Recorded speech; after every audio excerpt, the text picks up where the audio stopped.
देखा दे लगी हमें दियाने मदीना बना दे लगी मुझे गुबारे मदीना बना रोना कमाल की जुरे जुरे كشفت بجماله حسنت جميعا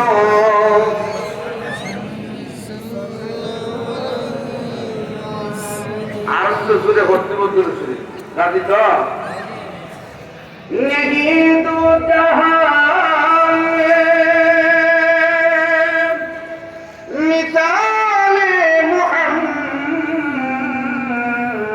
मोहम्मद कमाल खुदा है कमाल मोहम्मद बलगल उला बिकमालिही कशफत बिजमालिही हसनत जमीआ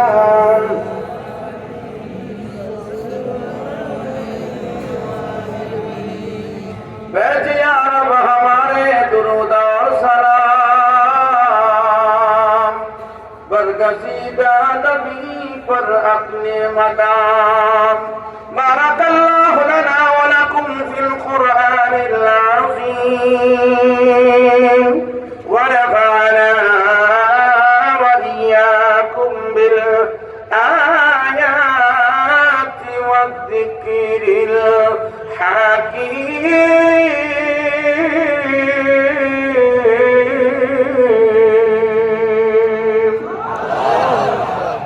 سبحانك لا علم لنا إلا ما علمتنا إنك أنت العليم الحكيم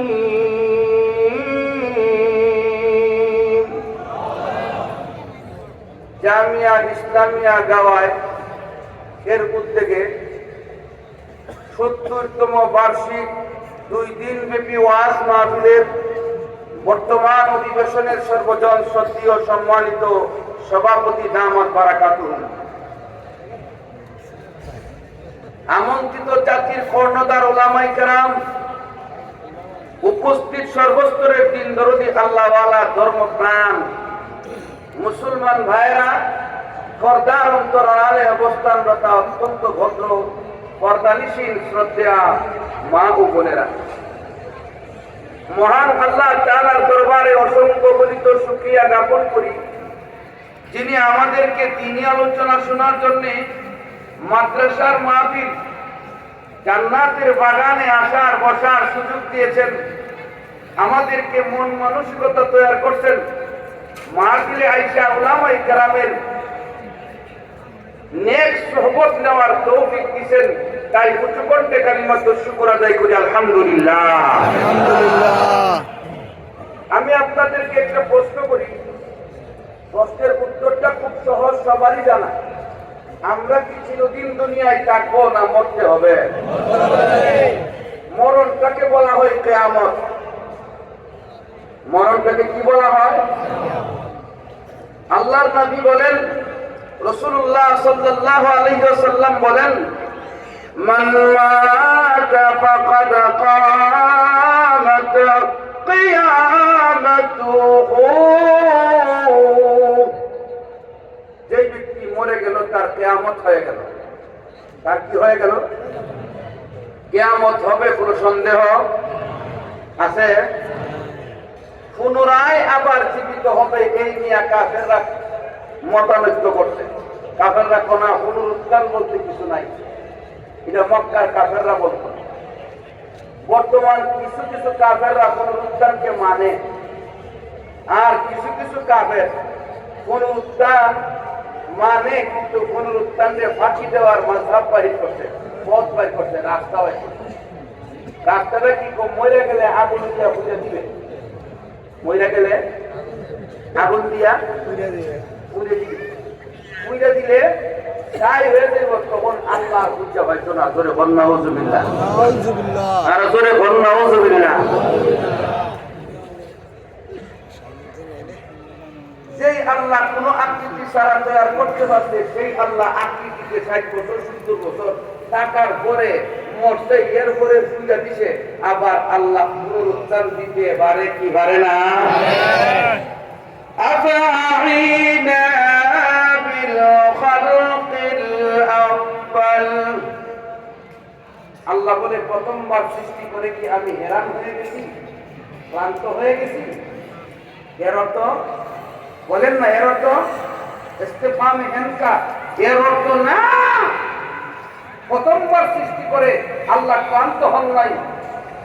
বাল হুম ফি লাবসিন মিন খালকিন জাদীদ, নতুন করে আবার তৈরি করতে আল্লাহ তাআলা সক্ষম। জোরে কোন ঠিক কিনা? মরণের কথা স্মরণ হয়, কি কোন মরণের কথা স্মরণ হয়? 300 ফিট গেলে আর স্মরণ থাকে না, ঠিক? জোরে কোন ঠিক কিনা? ঠিক। কোথায় গেলে? 300 ফিট। পার্কে গেলে, পার্কে কোন মনে থাকে? আরো কত কিছু আছে দুনিয়াতে গুনাহের পর।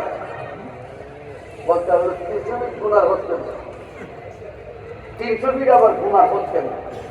এটা চার ভাবে কি জানেন?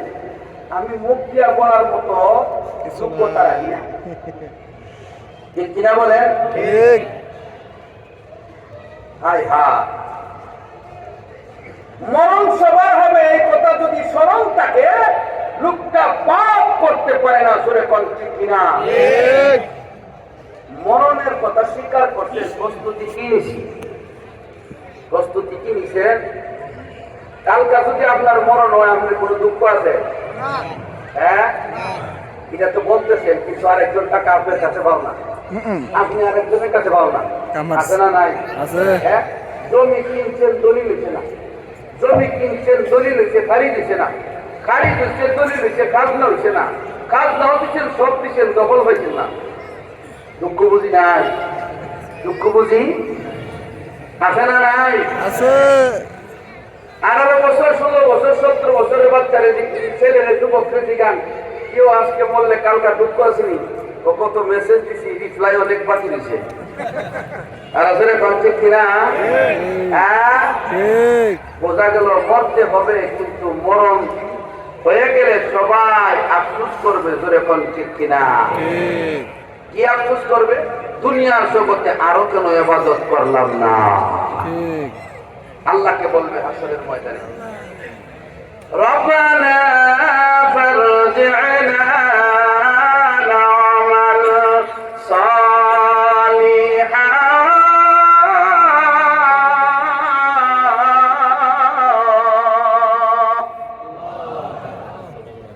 আল্লাহ রাব্বুল আলামিনকে ডেকে বলবে, আল্লাহ, আখিরাতের জগতে এসে দেখলাম শুধু ইবাদতের দরকার, দুনিয়ার জিন্দেগিতে শুধু দেখেছিলাম ঘোরাফেরা করা আর বন্ধু বান্ধব নিয়ে আনন্দ করা দরকার।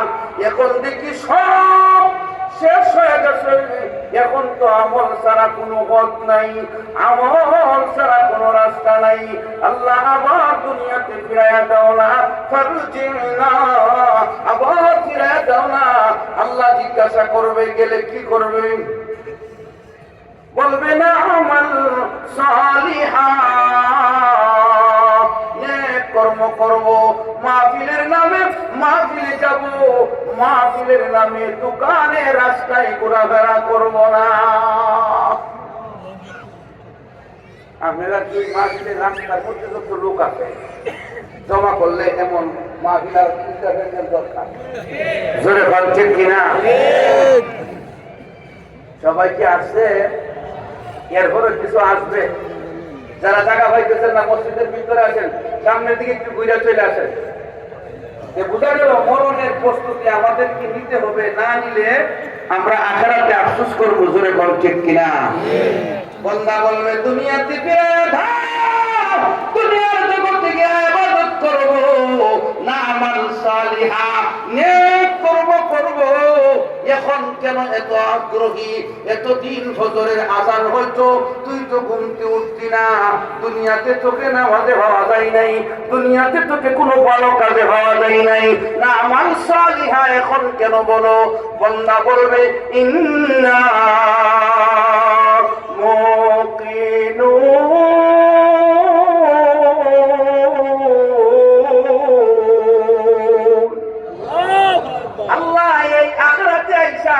সব বিশ্বাস হয়েছে, চোখে দেখছি, চোখে দীক্ষা বিশ্বাস হয়েছে। আল্লাহ বলবেন চোখে দেখে বিশ্বাস করার নাম ঈমান নয়, না দেখা বিশ্বাস করার নাম ঈমান। ওয়ায়ুমিনুনা বিল গায়ব, না দেখে বিশ্বাস করা, অদৃশ্যের প্রতি বিশ্বাস করার নাম ঈমান। প্রতিদিন মরণের কথা 20 বার স্মরণ করা। কতবার? সর্বনিম্ন 20 বার। 20 বার যদি কেউ মরণের কথা স্মরণ হয় 24 ঘন্টায় 3 রাত, ঠিক না? তাহলে 12 ঘন্টা দিন, 12 ঘন্টা রাত, কমন হন করলাম একটু কিছু হয় তো 12 ঘন্টার ভিতরে তার খাওয়া আছে, গোসল আছে, অফিসের কাজ আছে, এই সমস্ত কাজ বাদ দিলে, নামাজ আছে বাদ দিলে, তাকে সর্বোচ্চ 12 ঘন্টার মধ্যে ক ঘন্টা? সর্বোচ্চ 8 ঘন্টা। 4 ঘন্টা বাকি নিজের ব্যক্তিগত প্রয়োজনে যান। 5 ওয়াক্ত নামাজ, গোসল, খাবার, টয়লেট ইত্যাদি মিলায়া, ঘুম মিলায়া দেখা গেছে লোকটা অনেক ব্যস্ত, সময় খুব কম। এই অল্প সময়ের ভিতরে 20 বার যদি মৃত্যুর কথা স্মরণ হয়, এই লোকটা গুনাহ করতে পারে না। এই জন্য আল্লাহর নবী বলেন প্রতিদিন কম থেকে কম 20 বার যদি কেউ মৃত্যুর কথা স্মরণ করে, ওই উম্মতের দ্বারা পাপ কার্য হবে না, গুনাহের কাজ হবে না, এই উম্মত গুনাহ মুক্ত হয়ে যাবে। এই উম্মতের মৃত্যুর সাথে সাথে তাকে শাহাদাতের মর্যাদা দেওয়া হবে।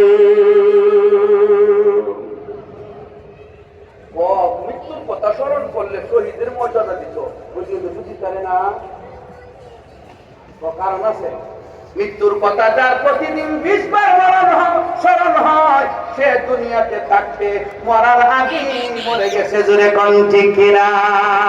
আল্লাহ নবী আল্লাহ হাদিসে বলেন মুতু ক্বাবলান তামুত। ও উম্মতেরা, মৃত্যুর আগে তুমি মরো, মানে মৃত্যুর প্রস্তুতি নাও, তাহলে তোমার মধ্যে গুনাহ থাকবে না, তোমাকে শহীদের মর্যাদা দেওয়া হবে। কারণ নফসে আম্মারারে আগেও সে কি করে দিছে? কতল করে দিছে। দুনিয়ার বড় লম্বা আশা সব বাদ দিয়ে দিছে। এখন ঠিক কিনা? এগুলো ওয়াজে বলার কারণ হইল, মাদ্রাসাতে যখন আমরা পড়াশোনা করি, ছাত্রদের পড়াই, তখন ছাত্ররা পড়ার সময় তাদের মধ্যে 2টা জিনিস ভিতরে ঢুকে। কয়টা জিনিস? আরে জোরে বলেন না। 2টা জিনিস। কওমি মাদ্রাসার পড়ালেখার অনেক কিছু রয়েছে, তোর মধ্যে মূল হলো 2টা জিনিস। কয়টা জিনিস? একটা হলো তার ভিতরে অনুভূতি জাগায় দেওয়া হয়, আমি যে কাজটা করতেছি হালাল নাকি হারাম। হালাল নাকি? কওমি মাদ্রাসার ছাত্রদের ভিতরে প্রথম প্রধান অনুভূতি কোনটায়? কাজটা হালাল নাকি হারাম। 2 নম্বর হল তার ভিতরে একটা কথা অন্তরের ভিতরে গেঁথিয়া যায়, তার ভিতরে ঢুকিয়া যায়। এই কথাটা হলো আমি মরার পরে নাজাত পাবো কি পাবো না, মৃত্যুর পরে আমি জান্নাতি হব নাকি জাহান্নামী হব।